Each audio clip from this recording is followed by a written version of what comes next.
sort of take us through your night and how you got yourself going and your thoughts on your overall play?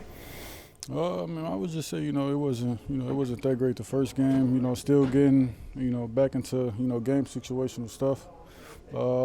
Just still, I guess finally get my legs, back up under me from, training camp. So. Coach has been challenging you. That's clear from the summer, from the start of camp. He even mentioned after the game, like the numbers, don't want to see the minus 20 plus minus, want to see it turn around. How much do you notice that? How much do you and him sort of trying to get on the same page with things like that? I mean, yeah, it's it's all about getting to a point, where I'm, affecting winning basketball, and so, just been able to go out there, impact the game in a positive way. I know it's only 2 preseason games, but are you surprised you haven't played with them yet? And what changes for you when you're not on their court? I mean, no, I'm not surprised. No. Like I said, I'm not the head coach, before, so I can't make that decision. What was the second part of your question? What changes for you when you're the lone big man on the court? I know you did a lot, obviously, last season, but when you're not playing with him, what's different about maybe your job? I've been playing as the only big man my whole life, so that don't really affect me as much. It's just, it just adds more of the defense that I got to, take down. So. Saw one of those circus shots last year. How'd you get that one to go in? Found the rim, tried to, at least make it over the backboard, and it is. So. Thank you. Thanks. I mean, we're still trying to figure it out. I think they didn't look pretty good at the start of the game. We weren't really, we didn't really believe in what we were doing, but we have a sporting coach staff to kind of remind us what we have to do to look good, and I think it looked a lot better a little later on. I was speaking kind of post game about kind of the rebounding, and that was the one area he wanted to see improvement in. Can you kind of talk about the rebounding tonight and maybe those conversations with Spo about that? Hotline. Sorry, guys. Okay. Yeah, I mean, you guys saw it in the first game. Rebounding was a big part of, Orlando's success, and rebounding was a big part. We lost last year to Cleveland, and we looked the way we looked. But he just emphasized it. Even morning shoot runs, we do some drills where we, just learn the technique of boxing out. That's why we have guys like UD who really helps with that. So shout out to my boy UD. But yeah. It was really important for us, We just emphasized it a little bit more today, and that's about it. What do you like about the early chemistry with Norman Powell? I mean, as soon as you see Norman in transition, just passing the ball, easiest assist ever. Nico, because this style of play fits you so well, do you feel some responsibility not just to play Spo style, but to make sure everybody else is playing Spo style and get everybody fast? I mean, I think everybody feels the same amount of responsibility. Just you want this team to look good. That's the most important part for me, and I think for everybody else here. And I feel like I gotta be on it and be ready to push this pace and make sure that we get what coaches want, because we know we'll look good that way. What did you like about that in that third quarter? That time you and Jaime had together, specifically with that alley-oop? Oh, I mean, I was just trying to check if he can still jump. After that dunk contest, I haven't seen him do much since, so I just wanted to make sure he's looking good. But yeah, Jaime's playing unbelievable basketball. He's doing a lot of ball handling, which I feel like he hasn't really been used to, but he's looking really good. So I'm happy for him. Getting back what he was doing in his first year. And I'm sure he'll look a lot better this year. You're distributing a lot with that starting lineup. As you mentioned, the lineup with Jaime, you're able to get off the leash a little bit. You kind of do more offensively. How many do you like that pockets of the game when you're able to kind of create a little more on the ball? I mean, I'm just doing what helps this team. In first few minutes, I really haven't done much other than the stupid shot I took. My first shot. But yeah, I just got to figure out a way that there will be gaps of the game where I might not be around the ball a lot, but I still got to be locked in defensively. Second half of the game, I got ball a little more, and just do what I usually do. Transition is something where I drive and spot up threes, and just get the easy ones. If you know what you're good at, I feel like you should just stick with it, and yeah, that's about it.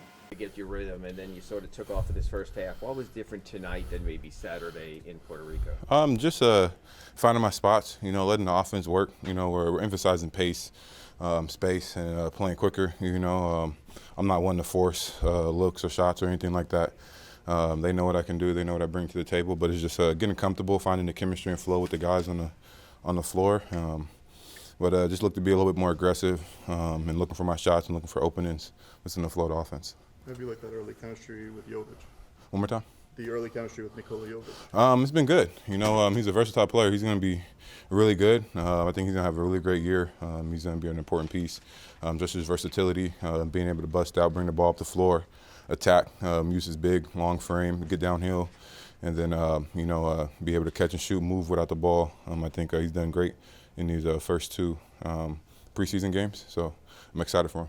Do you see him as the kind of player that maybe you don't need this specifically, but he can get everybody else making sure for the next few months everybody's playing the style of offense that Spo wants? Yeah, I think so. And like I said, his versatility, makes him a handful to deal with. Just his ability to break out, but spread the floor as well. I like the confidence in his shots that he's taking. He gets frustrated that a couple of them didn't go down, but I'm telling him those are good looks and to keep shooting them. But just his play style, that European spread the floor, share the ball, that's what we're trying to implement this year, play fast, play free. So he's going to be a big part of that offense. Knowing Tyler's out at the start of the season, just like you had a lot of guys out last year with the Clips and had to step in, are you sort of realizing that, at least at the start of the season, this almost is required to help keep this team afloat? Yeah, for sure. But also, I think relying on those guys. These guys have been here. They know the system. They know how to play. Trusting those guys, allowing them to be the players that they are, but also being vocal and where I see things, how we can get better, how we can take our game to the next level with everybody on the floor, everybody coming into the game. I think that's what I'm emphasizing more throughout this training camp. I know people want me to score. I want to see the good numbers and everything that I put up last year. I know that will come when regular season comes, but it's all about getting in the rhythm, getting the flow, getting everybody involved and feeling comfortable and good about how we want to play offensively and defensively. What's different about building chemistry and pick and roll with Bam maybe compared to past bigs you play with? Bam's so versatile, so I've been talking to him on a few plays and where he wants the ball. Like today, I tried to get him a lob on a roll, single side roll, used to throwing it a little higher. He's like, I'll just throw it up a little higher. So just building that connection, where he likes the ball, where he likes his spots.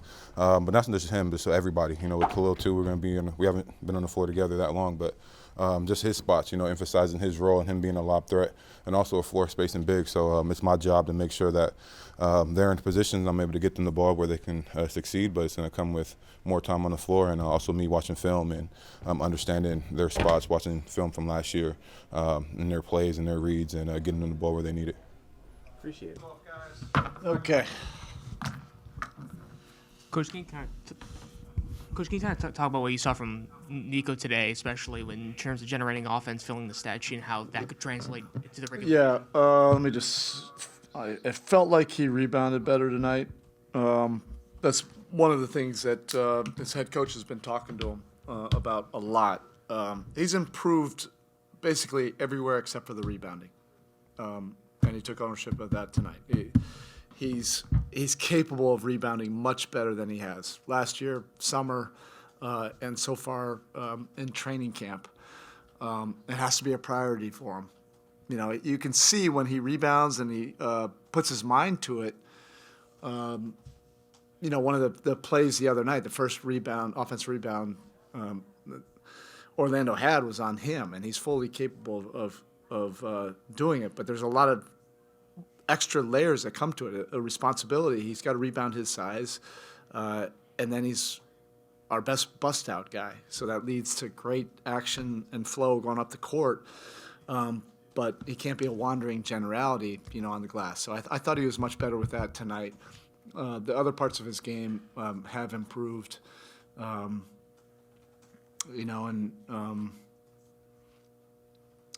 of the decision making. I like it when he's getting off the ball early. I like it when he's putting his head down and attacking the paint with aggressiveness. Usually good things happen, and not settling. He's a very good three-point shooter, particularly when it's coming off of somebody else's paint touch spray. We don't necessarily need the step-back threes, to generate, other stuff. But he had some good stuff tonight. I'm encouraged by that. Obviously, Kel'el's numbers are impressive, but what did you like about his effort, especially late in the way he played? Yeah, there was a 3-minute segment where it actually impacted the game. The rest of it has to impact the game. I'm not looking at the stat line. I think everybody's looking at the wrong thing. It's got to impact the game. I wanted him the next game to be a plus 20, right? That's what it's about. And that's part of the maturation for a young player. He does really good things, and then when you aren't able to do it consistently, it doesn't impact the game. Now, you don't want to have deflating plays. You want to have inspiring plays. That steal he had at half court was an inspiring play that impacted the moment. And there was probably a 3-minute stretch there. I guess I want to take that 3-minute stretch and see what his plus minus was on that, because it impacted the game. And that's part of him as a young player connecting the dots. It does not matter if you have 18 and 13 if it's not impacting the game, really. Nico, I don't have my glasses on. What was his plus minus? Jaime. Yeah, both those guys. Jaime did some, I don't know what his stat line was, but they both impacted, the game in a positive way. But that's part of it. That's part of a young player, and that's why I enjoy coaching him, because my responsibility is to help teach him how to connect the dots and become more consistent where it now leads to winning. And all the young players in this league have to go through that. Norm obviously was finding his footing Saturday in Puerto Rico, seemed to find it today. I don't want to overstate it and say this is what you expect, 18 points in 16 minutes, but is this sort of what you expect and what he can do for you? I don't know. I remember, a game 2 years ago where he had, we were right with the Clippers, and then he had 3 threes literally in 3 straight possessions. And then all of a sudden the game went to double digits, and then the game was basically over. And you can see his ignitability. I think a lot of the guys probably could have benefited a whole lot more, if we took care of the ball better. I would have liked to have seen some of that flow a little bit more. I bet our pace and possession game, we probably dominated that without the turnovers, right? I like what he can do on the drive. He can really get hot from 3. Guys were finding him, and I think we can definitely build on that. Spo, on Nico, I know there's a lot of components to the way you want these guys to play offensively, but for sustaining that pace and aggression through the months of the regular season, how much is Nico, especially, and what he can do, going to have to be kind of the engine that keeps you guys? No, he doesn't have to be the engine. We have an engine. Yeah, an engine. I think that's important. Now, it makes a ton of sense for us to try to maximize his skill set.